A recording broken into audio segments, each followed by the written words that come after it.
É muito bom ter você de volta aqui nas nossas aulas de grego da Escola de Teologia Charles Spurgeon Online. Este é o nosso módulo de Grego 2, estamos na sexta aula. Graças a Deus já temos passado por mais de um terço aqui do nosso curso e hoje na nossa aula a gente vai tratar sobre as seguintes questões. Primeiro vamos falar um pouco sobre o português e como os aspectos verbais dos verbos em português funcionam, certo? E a gente vai ver que a gente pode fazer uma relação bem tranquila sobre como os verbos em grego funcionam a partir do que a gente vê no português. Além disso, vamos tratar sobre tempos verbais primários e secundários, vamos ver o que são esses verbos e qual a diferença entre eles. Vamos ver também o verbo imperfeito na voz ativa e também na voz média e passiva. Vamos tratar sobre esse verbo, que é um verbo bem comum, certo? Além disso, temos, como sempre, o nosso vocabulário e, por último, vamos ter a nossa tradução. Espero que você se mantenha conosco, firme nesse propósito e até daqui a pouco. Então vamos aqui falando hoje sobre o nosso imperfeito do indicativo e tratando disso, vamos tratar sobre o capítulo 21 do nosso livro-texto de William Mouse. Quero já adiantar que a minha abordagem vai ser um pouco diferente do que William Mouse traz no seu livro, mas à medida que nós formos explicando o verbo no Novo Testamento grego, eu vou explicar o porquê dessa diferença na abordagem, ok? Então vamos começar com a abordagem em português. Nós temos uma frase aqui: João estudou ontem à noite, mas eu estudava ainda depois da meia-noite. João estava cansado porque estudara toda a semana. Nós temos três formas verbais dentro dessa nossa frase aqui. A primeira delas é estudou, a segunda é estudava e a terceira é estudara. E a gente vai tratar sobre isso. Primeiro, João estudou ontem à noite. Vamos pensar aqui sobre a ideia estudou. Quando eu digo ele estudou, a forma verbal em português nós chamamos de pretérito perfeito. A ideia de que é perfeito é como se fosse algo completo, certo? Algo que traz uma completude. Então, dentro do aspecto verbal, eu quero que você anote isso, o aspecto verbal, que diz respeito basicamente à perspectiva do falante sobre o verbo, sobre a descrição da ação que ele está trazendo. Então, dentro do aspecto verbal, qual é o aspecto de que eu estou tentando retratar a partir dessa palavra estudou? É uma ideia de perfeição no sentido de completude. É como se eu olhasse para a ação e eu a visse já como uma ação completa, certo? Então eu vou chamar isso de uma perspectiva completa. Mas nós também temos aqui na frente, mas eu estudava ainda depois da meia-noite. Bom, quando eu tenho a ideia de estudava, em português nós temos o pretérito imperfeito. Por que a ideia que é imperfeito? É a ideia de que, exatamente, ele não está perfeito, não está completa. A ação, como eu quero retratá-la, é uma ação que ainda não está completa, uma ação incompleta. Então, é uma ação, eu diria até melhor, é uma perspectiva de uma ação em processo, certo? Então, assim, dentro da perspectiva do falante, eu estudava ainda depois da meia-noite. A perspectiva que eu quero trazer é uma perspectiva em processo. Por isso, em português, ela é chamada de pretérito imperfeito em oposição ao pretérito perfeito. Mas nós temos também aqui, João estava cansado porque estudara toda a semana. Estudara é o que nós chamamos em português de pretérito mais que perfeito, que em outras palavras é mais uma vez a perspectiva completa sobre a ação, ok? Não quero entrar em detalhes aqui sobre o pretérito mais perfeito, o seu uso, que é um tanto mais complexo, Mas enfim, a perspectiva é uma perspectiva completa. Então tudo isso a gente precisa saber quando a gente vai tratar de passado, porque hoje nós vamos estudar o imperfeito. E a forma imperfeita muitas vezes é relacionada à forma passada do grego. Mas a gente vai ver que nós estamos tratando de perspectiva, certo? Perspectiva. E perspectiva, eu quero que você anote isso também. A perspectiva, ela é diferente, anote, diferente da ação em si, certo? Ou seja, quando eu digo eu estudo amanhã, eu estou trazendo a ação em si, eu estudo amanhã, ela acontece no futuro, certo? A ação em si é no futuro, mas a perspectiva que eu estou trazendo é quase já no presente, porque eu estou usando o verbo presente, o verbo no presente, eu estudo amanhã, e assim também acontece com os verbos no passado no português, especificamente ainda mais no grego, certo? Então lembre-se disso, a perspectiva é diferente da ação em si, isso vai lhe trazer bem menos dificuldades no futuro. Tudo isso eu estou explicando porque você vai ver muitas vezes na sua leitura do Novo Testamento grego formas verbais que você achava que ela só estaria no passado, mas ela foi traduzida como presente. E aí você pode se perguntar, mas como? Quantas exceções são essas? Mas se a gente lembrar que perspectiva é diferente da ação em si, isso vai nos ajudar a entender um pouco mais sobre essa teoria do aspecto verbal, bem como a questão toda do grego e do seu verbo em si. Então, diante disso que a gente já falou, eu preciso lembrar que o imperfeito, ele muitas vezes é traduzido como pretérito imperfeito do português.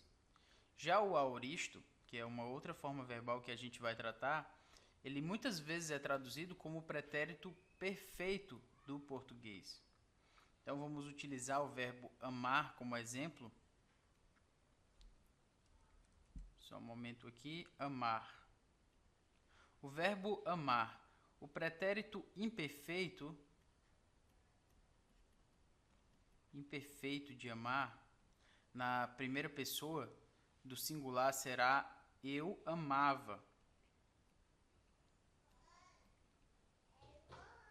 Já o pretérito perfeito, em português, vai ser trazido como eu amei.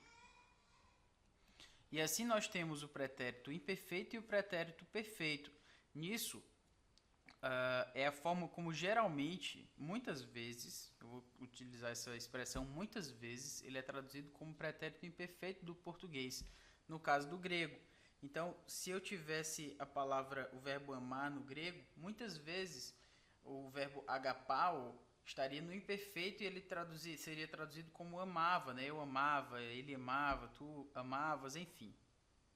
E o aoristo, que é a outra forma verbal, seria traduzido como pretérito perfeito. Por que eu estou enfatizando a questão de muitas vezes? Porque não é sempre que o imperfeito ou o aoristo vão ser traduzidos dessas formas. Mas para um efeito didático, certo? Para um efeito didático, ou seja, para que nós entendamos melhor nesse momento, nós vamos traduzir o imperfeito do grego como o pretérito imperfeito do português e o aoristo do grego como o pretérito perfeito do português, certo? Mas, professor, tem versículos então em que o imperfeito vai trazer uma perspectiva do presente. Sim, pode ser do presente, do passado, sei lá da onde. Mas muitas vezes ele vai ser traduzido como pretérito imperfeito e para os efeitos da nossa aula aqui vai ser assim. Bem, nós vamos trazer agora a diferença entre os tempos verbais primários e os tempos verbais secundários, ok? Os tempos verbais primários são os que nós já aprendemos, então eles empregam terminações pessoais primárias, exatamente por isso o nome delas são primários, porque é um tempo primário, e não empregam o aumento. O aumento a gente vai ver exatamente o que é mais na frente, mas geralmente uma vogal que é trazida ali no verbo de uma forma para que aumente a sua forma, a forma mesmo do verbo e assim indique a forma verbal que se quer tratar. O tempo primário não tem aumento e as terminações pessoais são primárias. Bom, vamos para os secundários. Os tempos verbais secundários, eles empregam terminações pessoais secundárias, né? Isso é fácil de lembrar. E eles também empregam esse nosso amigo aqui, o aumento. A gente vai já explicar sobre isso. Nós já aprendemos as terminações pessoais primárias com o presente do indicativo ativo, médio passivo, bem como o futuro também. Mas agora nós vamos aprender os tempos verbais secundários, especificamente o imperfeito. Então, chegando aqui no nosso imperfeito ativo, nós temos a formação da seguinte maneira. Nós temos o aumento, que é, no caso aqui, o epsilon, certo? Esse aqui se constitui o aumento para que possa ser feito o imperfeito ativo. Logo depois você tem a raiz do tempo presente ativo, que no caso é lu. Então a raiz do tempo presente ativo e a raiz do tempo imperfeito, no caso, elas são formadas do mesmo jeito. Então lu, a vogal conectiva ômicron, mais as terminações pessoais secundárias ativas, que no caso também termina em man. Então fica Elioman. Elioman, então, é a primeira pessoa do plural. No caso aqui, nós destruíamos, ou também pode ser nós soltávamos, já que Liomen, tanto Lio significa tanto soltar como destruir, e aqui lembre-se que nós estamos traduzindo daquela forma verbal do português, que é o pretérito imperfeito. Para fins didáticos, sempre se lembre disso. Então você tem aqui o nosso paradigma do imperfeito ativo. Então, Elion, que significa eu soltava, a vogal conectiva é o ômicron aqui, e também a terminação é o ni. Então fica do presente lio e a sua tradução é eu soltava, no caso Elion. Elias, tu soltavas, vogal conectiva epsilon, terminação sigma, então lies. Elie, ele soltava, vogal conectiva epsilon, terminação, no caso aqui não tem especificamente, então fica liei no caso do presente, mas elie, ou no caso uni, se for uni móvel. Eliomen, nós soltávamos, no caso vogal conectiva ômicron, terminação men, então fica Eliomen. O mesmo de Liomen, você pode ver aqui, somente se acrescenta um aumento aqui do epsilon. Eliete, vós soltáveis, vogal conectiva epsilon, terminação t de liete, então fica Eliete. Elion, significa eles soltavam, vogal conectiva ômicron, terminação ni, então da forma presente liu-se, no caso do imperfeito fica Elion. Então, se você quiser lembrar desse paradigma, você pode fazer da seguinte forma. Você tem aqui, a partir das terminações, então você pode lembrar, no caso, on, as, omen, até, on. On, as, omen, até, on. Onese, omeneteon. Você pode lembrar assim. Onese, omeneteon. Onese, omeneteon. Você pode repetir comigo.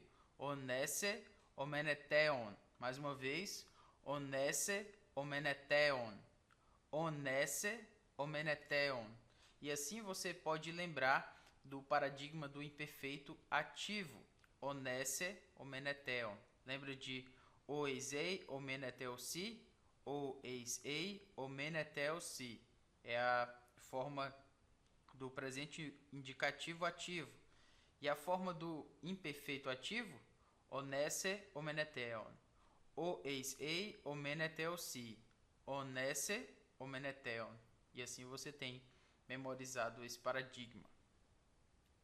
Então, no caso aqui, nós temos a forma como nós vamos trazer o imperfeito médio passivo, que é da seguinte forma.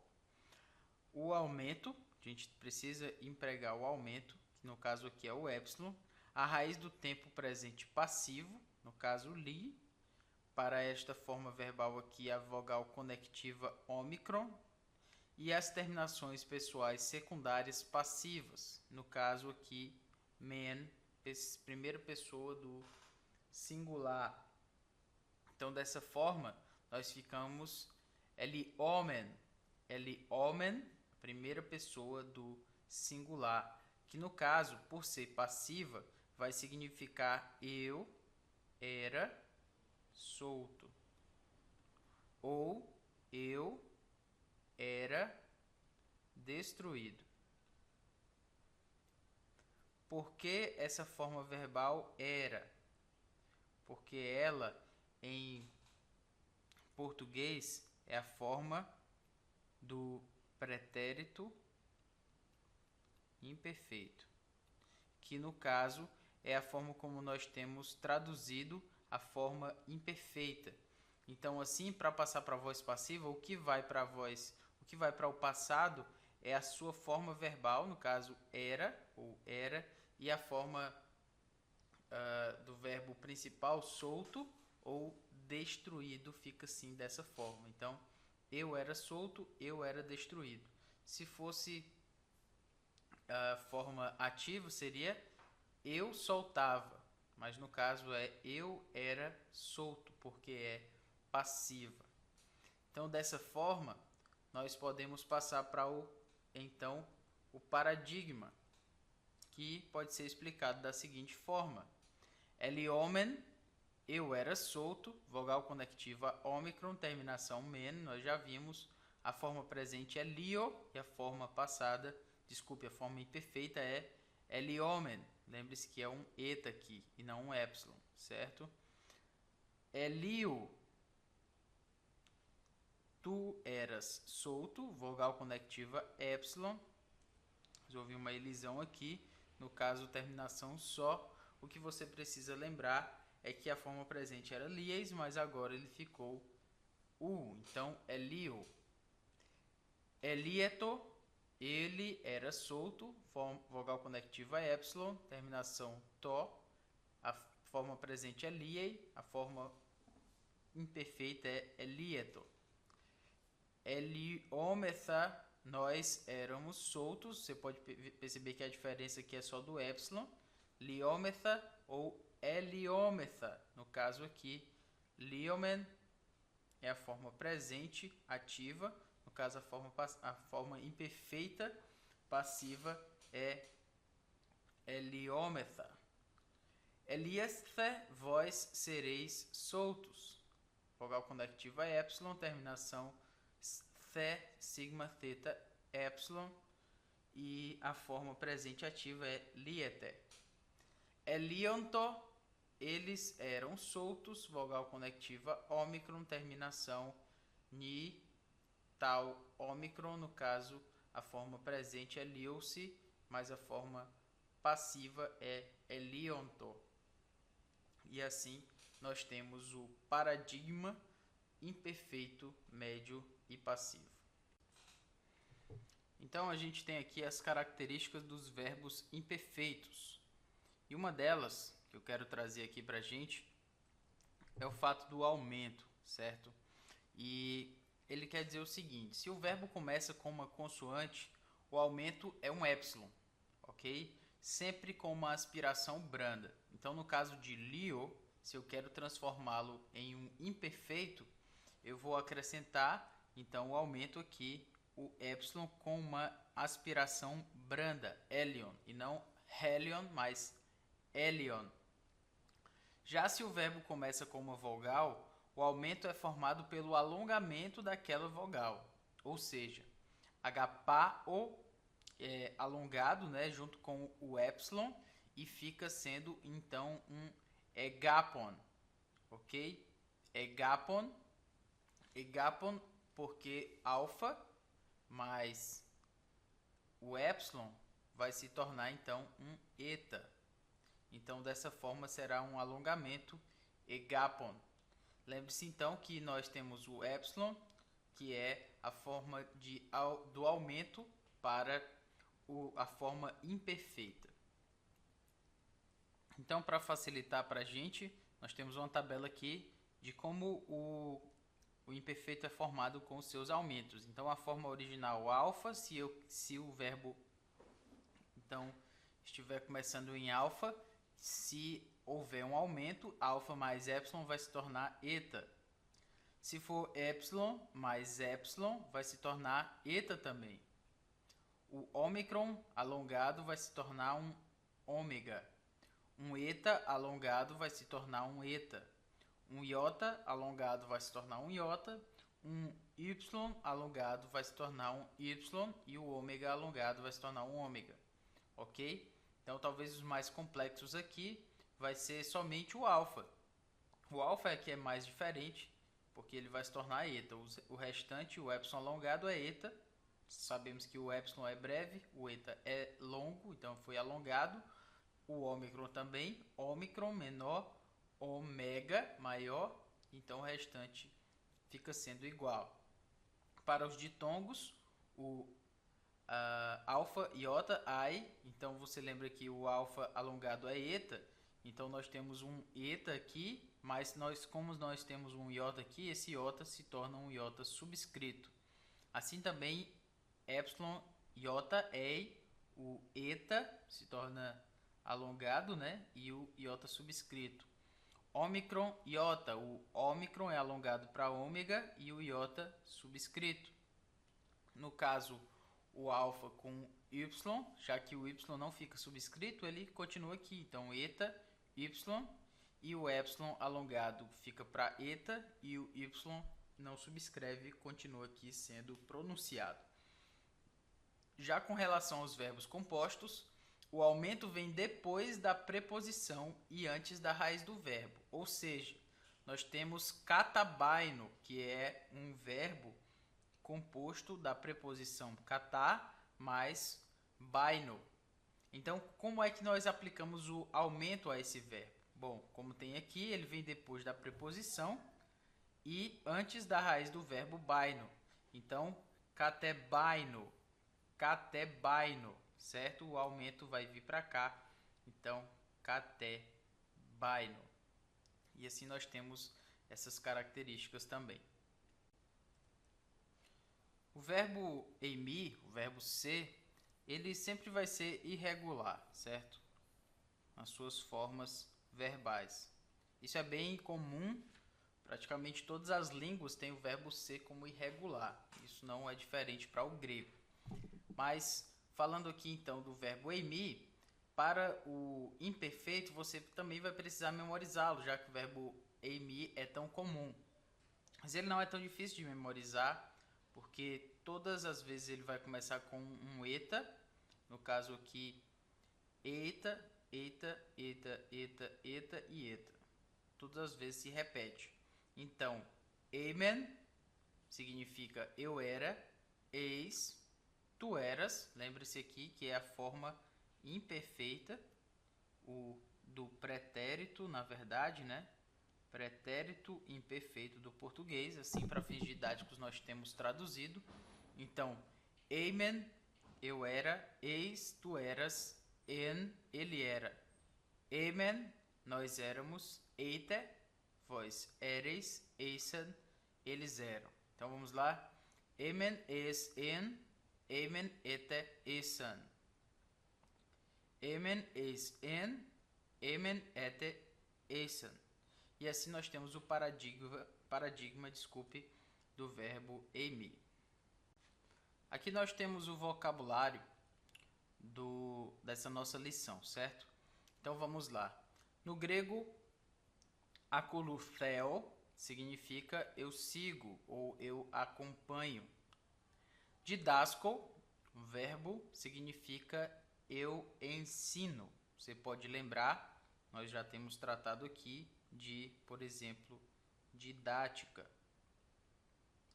Didática tem a ver com ensino. Então, didasco é o verbo que vem dessa ideia aqui de didática. Didasco, que significa eu ensino. Ok? O verbo. Epeotao significa pergunto, peço, questiono, exijo.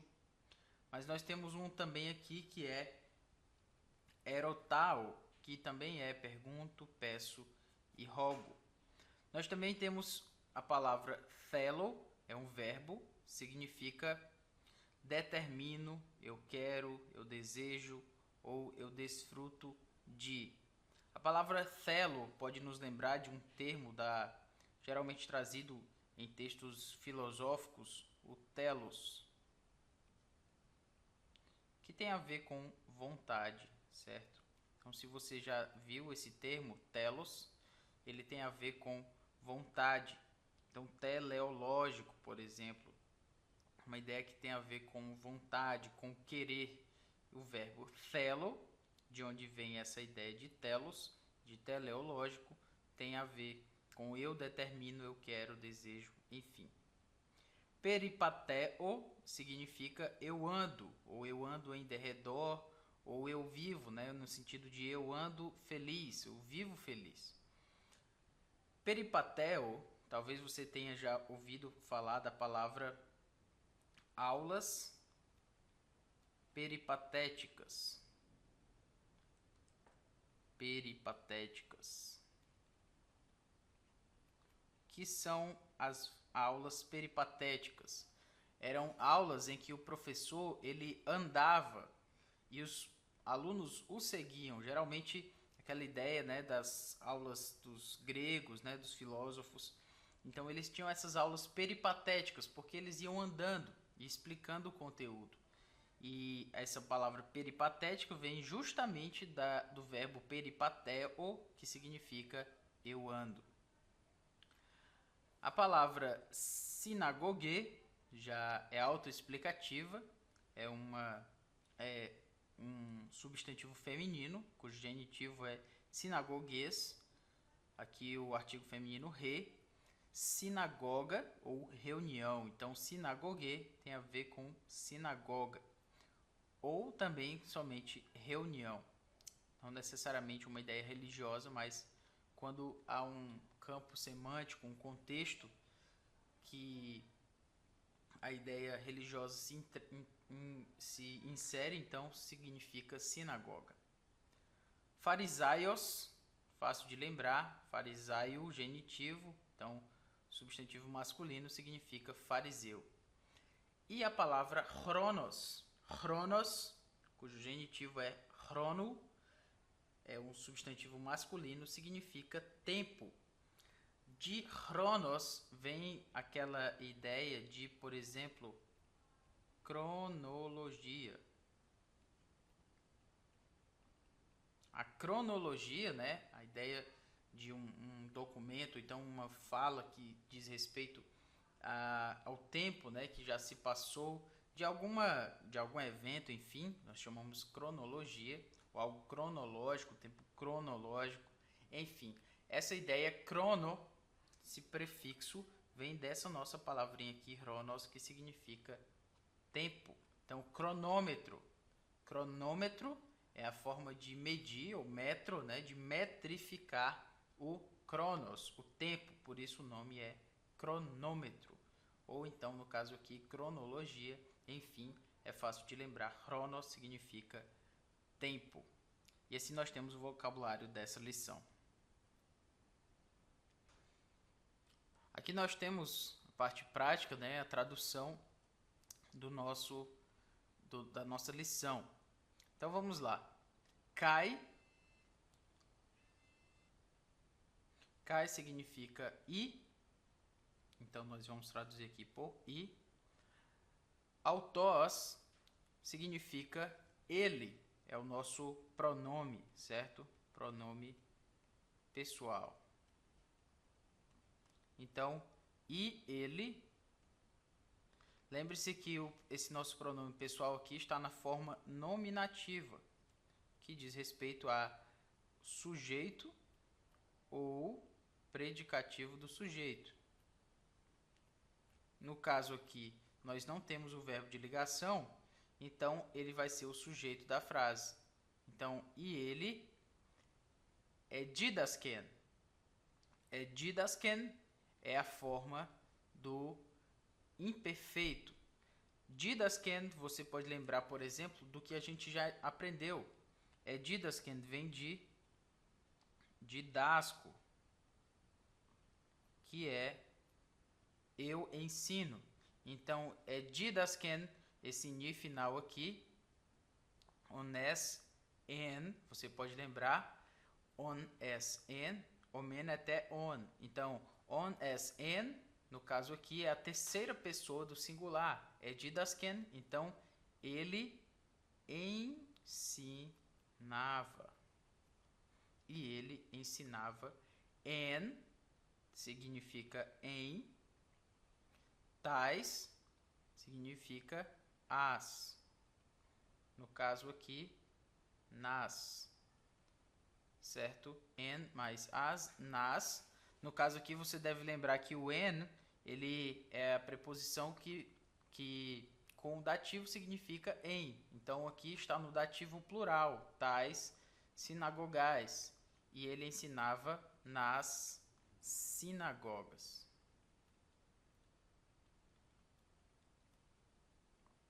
Sinagogais. Lucas 4:15. E aqui nós temos um texto bem conhecido nosso, João capítulo 1, versículo 1. En significa em. Desculpe. Ajeitar isso aqui, ok. Em. Arrei significa princípio. Então, em princípio. Mas como o princípio já é um conceito definido, então pode ser traduzido como no princípio.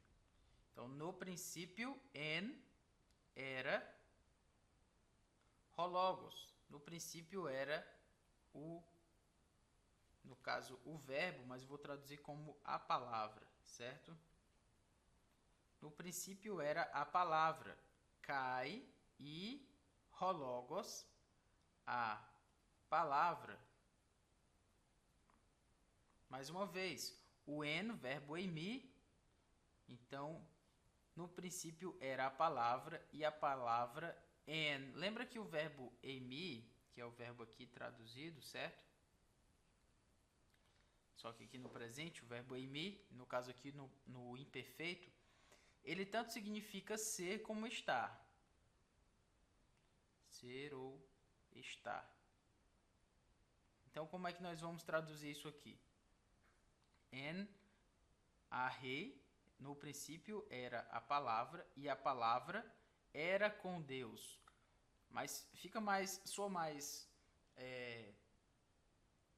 correto, no mínimo mais esperado, que seria e a palavra estava com Deus. Parece mais plausível, né, essa tradução. Então, kai hologos en pros ton theon. Então, kai hologos e a palavra estava em pros ton theon, pode ser traduzido como pros ton theon, com, no caso, e a palavra estava com theon, Deus. Kai theos en hologos. Então, e a palavra en era theos, Deus. kai, hologos, e a palavra en era theos, Deus. E assim nós traduzimos João capítulo 1, versículo 1.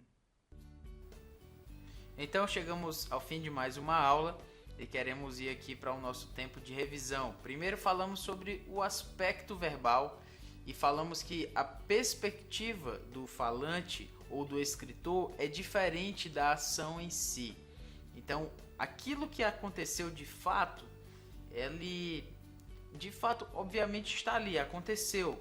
Mas eu posso trazer perspectivas diferentes a partir da forma como eu falo. Não quer dizer que a ação vai mudar, mas quer dizer que a forma como eu quero retratar, ela pode mudar. Eu posso ver a ação como um todo, né? Ou seja, eu posso trazer uma perspectiva completa da ação, ou eu posso trazer a perspectiva como uma ação em processo.